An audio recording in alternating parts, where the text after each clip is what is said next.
सियासी मैदान की हर बड़ी खबर से आगाह रहने के लिए हमारे चैनल आजाद सियासत को सब्सक्राइब करें और बेल आइकन को प्रेस करें। अस्सलाम वालेकुम नाज़रीन, आप देख रहे हैं आज़ाद डिजिटल। मैं हूं हसनैन चौधरी और आज हमारे साथ मौजूद हैं अली हन्नान साहब। जियो साइंटिस्ट भी हैं और मिनरल्स के ऊपर जो है वो काम कर रहे हैं काफ़ी अरसे से। सर बहुत शुक्रिया आपका टाइम देने का। थैंक यू स्टैन अपने प्रोग्राम में बुलाने के लिए। सर शुक्रिया। अच्छा सर बताइएगा, पाकिस्तान मिनरल्स इन्वेस्टमेंट फोरम जो है वो 2025 होने जा रहा है, तो किस तरह से देख रहे हैं कि पाकिस्तान की इकोनॉमिक सूरत हाल में किस तरह किरदार अदा करेगा? पाकिस्तान मिनरल इन्वेस्टमेंट फोरम 2025 ये पाकिस्तान की हिस्ट्री में एक बहुत बड़ा इवेंट है जो कि माइनिंग इंडस्ट्री से रिलेट करता है। और ये एक ऐसा इवेंट है जिस जो कि सेकंड इसका एपिसोड है। ये फर्स्ट इवेंट हुआ था 2023 अगस्त में और तब से मैंने इसको विटनेस किया कि बहुत से माइनिंग ग्रुप हमारा माइनिंग सेक्टर बहुत ज़्यादा बूस्ट कर गया। इस इवेंट में ये होने जा रहे हैं, 2 दिन का इवेंट है जिसमें पूरी दुनिया से लोग आ रहे हैं।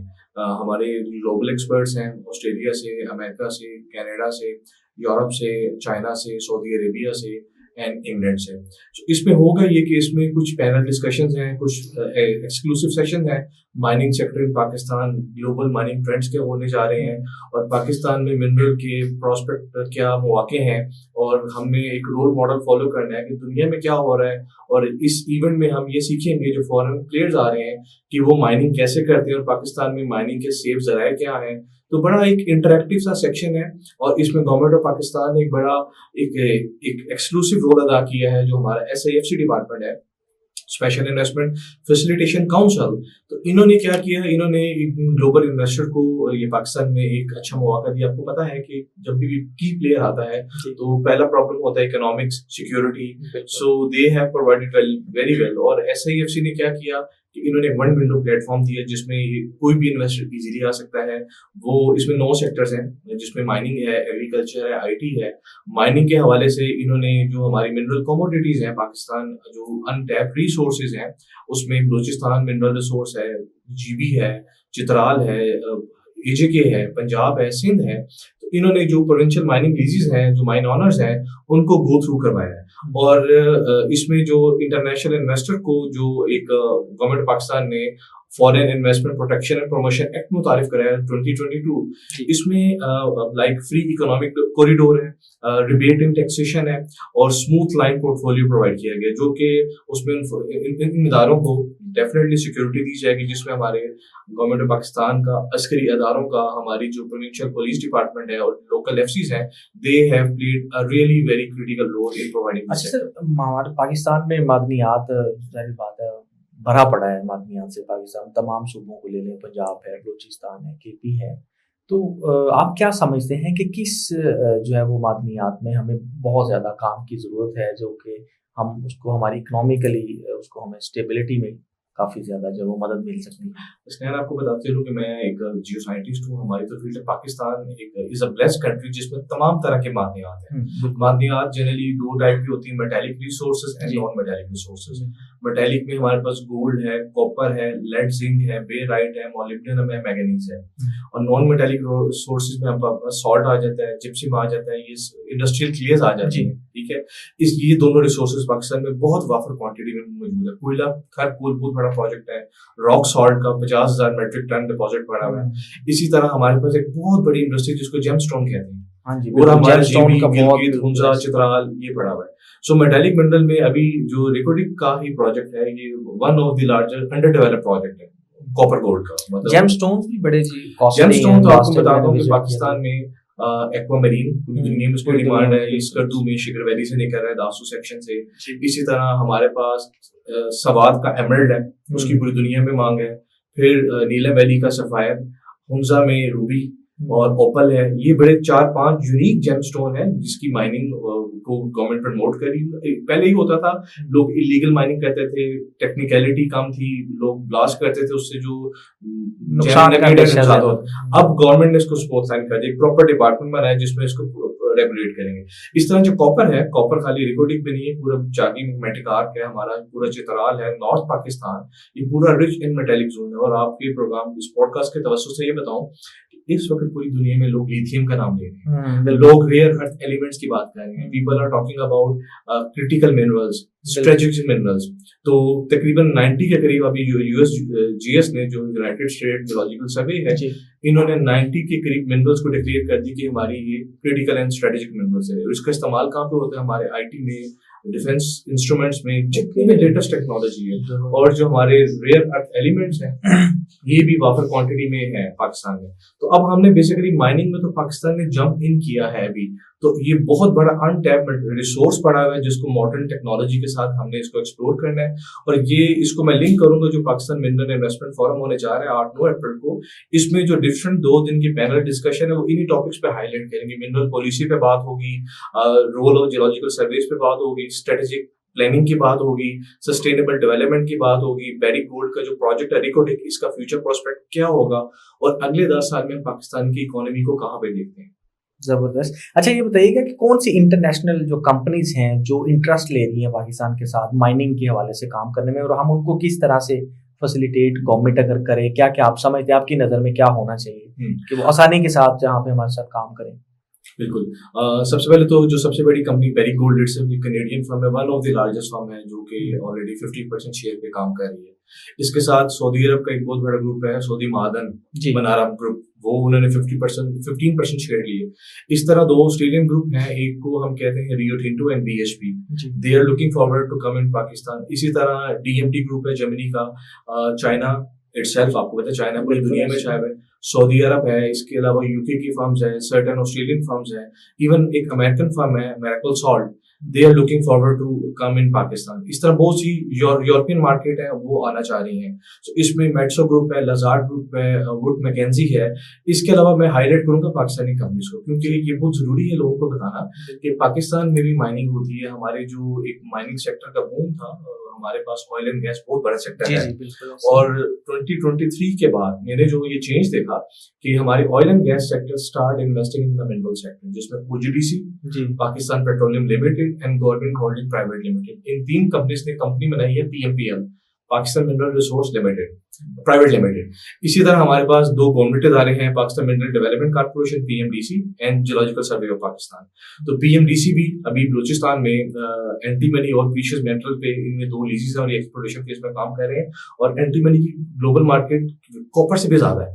और इसी तरह प्राइवेट सेक्टर में बात करूं, हमारा जो सीमेंट इंडस्ट्री है बहुत बड़ा एक रेवेन्यू जनरेट करता है, जिसमें लकी ग्रुप है, बेस्टवे ग्रुप है, फातिमा ग्रुप है, ये लोग भी इन्वेस्ट कर रहे हैं। और जो लकी ग्रुप है और फातिमा ग्रुप, इन्होंने मिलकर कंपनी बनाई है NRL, National Resource Limited, they have taken lease in Balochistan, वो भी माइनिंग पे काम कर रहे हैं। तो ये बड़ी खुशआइन बात है। यानी इसका मतलब आपके कहने का कि SIFC इसमें जो है ना फुल सपोर्ट भी कर रहा है कि अब माइनिंग में जो लोग आना चाहते हैं या पहले जो उनके लिए मसाइल थे वो अब नहीं रहेंगे, क्योंकि SIFC ने एक प्लेटफॉर्म प्रोवाइड किया है, पोर्टफोलियो आसान कर दिया है, जो लोकल प्लेयर्स हैं उनको फैसिलिटेट कर रहे हैं, इन्वेस्टमेंट में भी उनको टैक्स रिबेट दी जा रही है, ठीक है, उनको सिक्योरिटी प्रोवाइड दी जा रही है, उनको लोकल इंफ्रास्ट्रक्चर, और इवन ये जो बेरिक की बात करेंगे रिकोटेक की, तो ये पूरा एक रोड ट्रांसपोर्टेशन प्लांट है, सिक्योरिटी का सिस्टम है। तो ये SIFC have played a very critical role by providing these local as well as international player, और ये एक बड़ा खुशआइन काम है जो कि बहुत पहले हो जाना चाहिए था।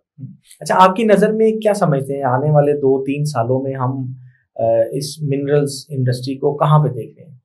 मेरा तो ये बिलीव है कि अभी जिस तरह हम देख रहे हैं मिनरल इंडस्ट्री ये बहुत ज्यादा बूम कर रही है, इसमें लोगों का अवेयरनेस हो रही है, उनको ये पता है कि कोई एक इदारा है जो कि लाइक इफ दे इन्वेस्ट तो वो होल्ड करेगा, सपोर्ट करेगा। पहले ऐसा नहीं होता था, तो इसमें मिनरल इंडस्ट्री बहुत ज्यादा बूम कर रही है। सबसे पहले इन्वेस्टमेंट सिक्योरिटी आप समझ रहे हैं, लोगों को ये है कि श्योरिटी है, SIFC गवर्नमेंट ऑफ पाकिस्तान, ये इस इदारे का बड़ा रोल है, और हमारे जो तमाम फेडरल मिनिस्ट्री है, मिनिस्ट्री ऑफ पेट्रोलियम एनर्जी, जिसमें DG मिनरल का रोल है, जियोलॉजिकल सर्वेस का रोल है, और हमें ये जो काम करना चाहिए कि हमारे गवर्नमेंट द्वारा को ये चाहिए जो फर्स्ट वर्ल्ड कंट्री में माइनिंग होती है, हमें पाकिस्तान को एक ग्रॉस लेवल पे आइडेंटिफाई करना है कि कौन से हमारे मिनरल पोटेंशियल रिच जोन्स हैं, उसको हाईलाइट करना चाहिए, उस पे इनिशियल ड्रिलिंग हो कि वहां के इनिशियल रिसोर्स एंड रिजर्व का पता हो, ताकि जब हम एक कैलकुलेट कर ले फिर हम इंटरनेशनल प्लेयर्स को बुलाएं कि बलूचिस्तान में, चित्राल में ये एरियाज हैं, आप यहाँ पे हैं, इस पे इतना रिसोर्सेस को डेवलप करें, उस पर हम उनके साथ पार्टनरशिप करेंगे।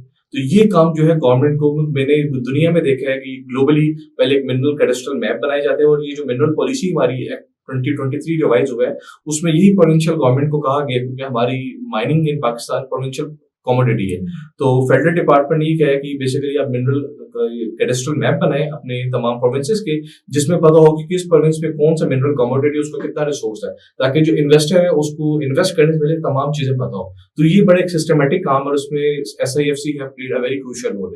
अच्छा, नमक पाकिस्तान का बहुत ज्यादा नेचुरल क्योंकि है, और खास तौर पर अभी पिंक सॉल्ट के हवाले से बड़ी एक चीजें चल रही हैं कि इंटरनेशनल लेवल पे उसकी बड़ी डिमांड है, और पहले एक्सपोर्ट हो भी रहा है लेकिन अब डिफरेंट वेज में हो रहा है। तो उसके लिए अभी कौन सी कंपनी आप देख रहे हैं कि जो इसमें इंटरेस्ट ले रही है? नमक के लिए बेसिकली नमक जनरली पाकिस्तान से निकल रहा है सॉल्ट रेंज पंजाब में, और जो पंचबिन है और Punjab mines and mineral department ये इसके लीज होल्डर है और ये जो लीज ऑनर है दैट इज PMDC।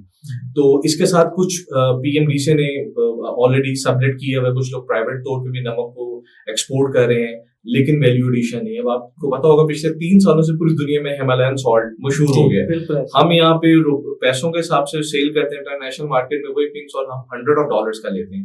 तो अब हमें ये करना है कि हमें इसको वैल्यू एडिशन करना है, और इसमें एक अच्छा स्टेप उठाया गया है SIFC के जरिए कि माइंस एंड मिनरल्स डिपार्टमेंट ने कहा है कि जो इलीगल सॉल्ट की एक्सपोर्ट है उसको रोका जाए। प्रॉपर रजिस्टर्ड कंपनीज हैं गवर्नमेंट के इलाक के साथ, वो इस सॉल्ट को प्रोसेस करें और वैल्यू एडिशन करके इंटरनेशनल मार्केट में उसी वैल्यू में सेल करें जिस तरह यूरोपियन कंट्रीज करते हैं। तो ये it is a need of time, और इंटरनेशनली आपको पता चलो जो इंटरनेशनल रॉक सॉल्ट मार्केट है उसका रेवेन्यू जो है तकरीबन $12.3 बिलियन है। सो हम उस मार्केट में कंट्रीब्यूट कर सकते हैं, उसके पैरेलल पहुंच सकते हैं। तो SIFC have done again a crucial role by formulating the export of salt, और इसमें इसी तरह सॉल्ट के साथ 2 और चीजें हैं जो वहीं पे होती हैं, बॉक्साइट जो कि एल्यूमिनियम की बहुत बड़ी ओर है, और सिलिका सैंड, ये सिलिका जिसमें हमारी सेरामिक एंड ग्लास इंडस्ट्री है। तो ये बड़े अच्छे रिसोर्सेज पाकिस्तान में पड़े हैं। अच्छा, कितने $बिलियन आप समझते हैं कि हमारे इकोनॉमिकली इसमें जब एक्सपोर्ट हम शुरू करेंगे इसमें हो जाएगा, एडिशन होगा? इसमें आपको चल मैं क्योंकि ये अप्रोक्सीमेट आइडिया क्या समझ? माइनिंग जब स्टार्ट होती है तो माइनिंग एक साइकिल है जिसमें हम एक्सप्लोरेशन करते हैं, फिर ड्रिलिंग करेंगे, फिर प्रॉस्पेक्ट का आइडिया लेंगे, फिर डेवलपमेंट करेंगे, फिर हम रिसोर्सेज को आइडेंटिफाई करेंगे। तो हम जुबानी तो नहीं कह सकते, लेकिन जो ऑलरेडी ड्रिलिंग हुई उसको मैं कोट कर सकता हूँ। जो रिकोटिक है, रिकोटिक एक एरिया है डिस्ट्रिक्ट चागी में, जो एक प्रॉपर लीज है, वो तकरीबन 200 स्क्वायर किलोमीटर लीज है, और ये 37 ईयर का प्रोजेक्ट है।